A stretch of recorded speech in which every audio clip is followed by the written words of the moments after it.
अस्सलाम वालेकुम व्यूअर्स, आज मैं आपके लिए लेकर आई हूँ बहुत ही मज़ेदार सी रेसिपी। तो ये कौन सी रेसिपी है आप एंड तक देखेंगे तो तभी आपको पता चलेगा। तो यहाँ पे आप देख सकते हैं कि मैंने प्याज चॉप किया हुआ ऐड कर दिया है। आधा कप मैंने घी लिया है, आप घी की जगह ऑयल भी ले सकते हैं। तो चॉप किया हुआ एक बड़े साइज़ का प्याज मैंने ले लिया है। आजकल जैसे कि बहुत बड़े साइज़ के प्याज आ रहे हैं, उतना ही बड़ा, अगर छोटे हैं तो मीडियम हैं तो 2 होंगे और छोटे हैं तो 3-4 होंगे।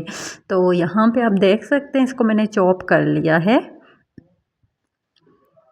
और अभी जो है हम इसको अच्छी तरह से भून लेंगे। इसको हमने कच्चापन नहीं ख़त्म करना, इसको हमने अच्छी तरह से फ्राई करना है, गोल्डन ब्राउन करना है इसको हमने। और उसके बाद जो है इसमें क्या क्या चीज़ें ऐड होंगी वो आप साथ रहेंगे तो आपको पता चलेगा। यहाँ पे आप देख सकते हैं मेरा प्याज जो बिल्कुल रेडी हो चुका, गोल्डन ब्राउन हो चुका है। इसमें मैंने लहसुन और अदरक भी 1 चम्मच ऐड कर दिया था जो कि मुझसे स्किप हो गया है। तो आपने भी इसमें इस तरह से लाजमन ऐड कर लेना है। अगर आपके पास फ्रेश नहीं है तो पाउडर भी यूज़ कर सकते हैं लहसुन अदरक का। तो यहाँ मेरे पास है लाल लाल टमाटर, बड़े बड़े स्लाइसेस में काट दिया है। 4 टमाटर तकरीबन मैंने ले लिए हैं। तो बड़े साइज़ के आजकल टमाटर आ रहे हैं और बहुत अच्छे और लाल टमाटर आ रहे हैं। तो इसमें कुछ ज़र्द भी होते हैं, खैर है कोई बात नहीं।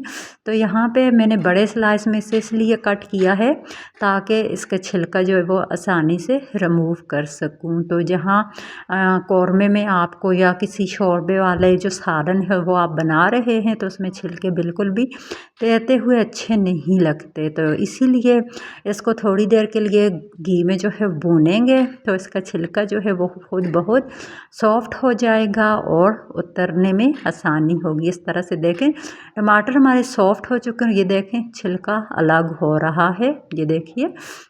इसी तरह से आपने जो है तमाम छिलके जो है टमाटरों के इसी तरह से आपने उतार लेने हैं। जब टमाटर सॉफ्ट हो जाए तो इस तरह से ऊपर से दबा के आपने चमचे की मदद से छिलकों को अलग कर लेना है। और इस तरह से छिलके जो हैं बड़ी आसानी से रिमूव हो जाते हैं। तो मैं भी तमाम छिलकों को स्टेप बाय स्टेप इसी तरह आसानी के साथ उतारती रहूँगी। और उसके बाद फिर हमारे टमाटर ये देखें कितने नरम हो चुके हैं, चमचे की मदद से कितनी आसानी से मैश हो रहे हैं, ये आप देख सकते हैं। और ये छिलका जो है ये भी अलग हो गया है। तो इसी तरह मैंने तमाम टमाटरों को मैश कर लिया है और इनको छिलकों को मैंने रिमूव कर लिया है।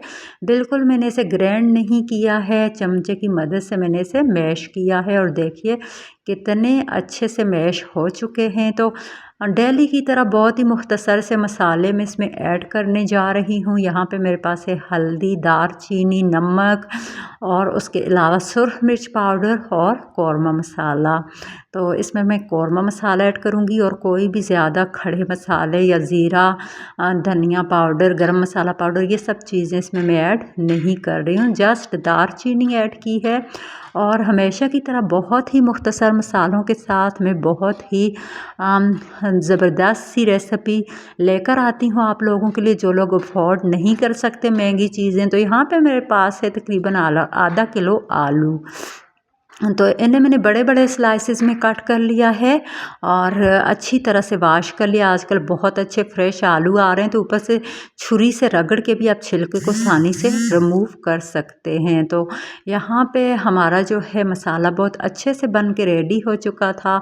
तो मैंने सारे आलू जो है इसमें ऐड कर दिए हैं और अच्छी तरह से इसको मसाले में 1 से 2 मिनट तक भून लेंगे, घुमा लेंगे, चम्मच हिला लेंगे। और उसके बाद जो है हम इसमें क्या चीज़ें ऐड करेंगे वो साथ साथ आपको पता चलती जाएंगी। ना मैंने इसमें कोई दही ऐड किया है, ना ही कोई महंगे मसाले ऐड किए हैं।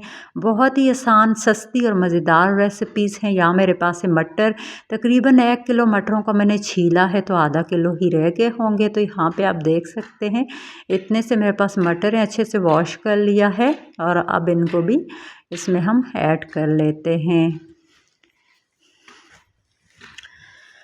तो अब हम मटरों को भी अच्छी तरह से इसमें मिक्स करेंगे, अच्छे से भूनेंगे तकरीबन 1 से 2 मिनट के लिए। और उसके बाद हम इसमें क्या ऐड करने वाले हैं, आपने वीडियो के साथ रहना है, बिल्कुल भी स्किप नहीं करना है वीडियो को। और जिन लोगों ने मेरे चैनल को सब्सक्राइब नहीं किया है वो भी ज़रूर सब्सक्राइब कर लीजिए, बिल्कुल फ्री है। सब्सक्राइब करने पे कोई भी आपका खर्चा नहीं आएगा। और बेल आइकन को लाजमी प्रेस कीजिएगा ताकि मेरी हर नई आने वाली वीडियो की नोटिफिकेशन आपको मिलती रहें। और यहाँ पे अब हम इसमें पानी लगा लेंगे क्योंकि हमने इसको अच्छे से 2-3 मिनट के लिए भून लिया है आलू मटर को मसाले में। और अब हम इसमें हस्बे ज़रूरत पानी लगा लेंगे जितना आप इसका कौरमा शोरबा जो भी कह लें वो रखना चाहते हैं। तो यहाँ पे देखें बॉयल आना शुरू हो गए हैं और हम इसको अच्छी तरह से उस वक्त तक पकाएंगे जब तक कि हमारे मटर और आलू अच्छे से सॉफ्ट नहीं हो जाते। तो उस वक्त तक हम इसको पकाएंगे। चलें दोबारा से इसको हम ढक्कन लगा लेते हैं। और भी मेरे चैनल पे बहुत सारी रेसिपीज़ हैं, जैसा कि आप जानते हैं कि मैं बहुत ही कम चीज़ों से कम मसालों में बहुत ही मज़ेदार सी रेसिपीज़ आप लोगों के लिए वक्तन फ़क्तन लेकर आती रहती हूँ। तो आपने भी जो है मेरे चैनल को ज़रूर सपोर्ट करना है, अपने फैमिली मेम्बर के साथ दोस्तों के साथ ज़रूर शेयर करना है। और यहाँ पे पानी कुछ हद तक इसका ड्राई हो चुका है, लेकिन हमने इसके कौरमे को थोड़ा सा थिक रखना है। तो अभी मैं यहाँ पे आलू ट्राई कर रही हूँ। ये देखें आलू कितने अच्छे से सॉफ्ट हो चुके हैं, ये आप देख सकते हैं। और मटर भी बहुत अच्छे से सॉफ्ट हो चुके हैं। तो यहाँ पे अभी हमारा जो है कौरमा वो बिल्कुल इस स्टेप पे रेडी हो चुका है। तो देख सकते हैं आप यहाँ पे जो है अब हम इसमें क्या ऐड करने वाले हैं, हरा धनिया हम इसमें ऐड कर देंगे। आपके पास पुदीना है तो आप पुदीना भी ऐड कर सकते हैं, उसकी भी बहुत अच्छी जो फ्लेवर आता है। और यहाँ पे हम इसको दोबारा से जो है वो ढक्कन लगा लेंगे। ये आप देख सकते हैं कितना मज़ेदार सा हमारा कौरमा बन के रेडी हुआ है। कुछ ज़्यादा मसाले ऐड नहीं किए, कुछ ज़्यादा खर्चा नहीं हुआ इस पे, सिर्फ 2-3 चीज़ों के साथ। ये देखिए बहुत ही ज़बरदस्त सा हमारा आलू मटर का सालन बहुत ही इजी और बहुत ही मज़ेदार सा रेडी हो चुका है। तो चलें अब हम इसको डिश आउट करके आपको बताते हैं। तो ये देखिए मैंने इसमें कोई प्याज टमाटर ग्राइंड करके ऐड नहीं किए हैं, फिर भी आप देख सकते हैं कि मेरे कौरमे में आपको प्याज और टमाटर तैरते हुए नज़र नहीं आएंगे, कभी नहीं आएंगे, क्योंकि जनाब मेरे पास हैं बहुत ही ज़बरदस्त और सीक्रेट टिप्स।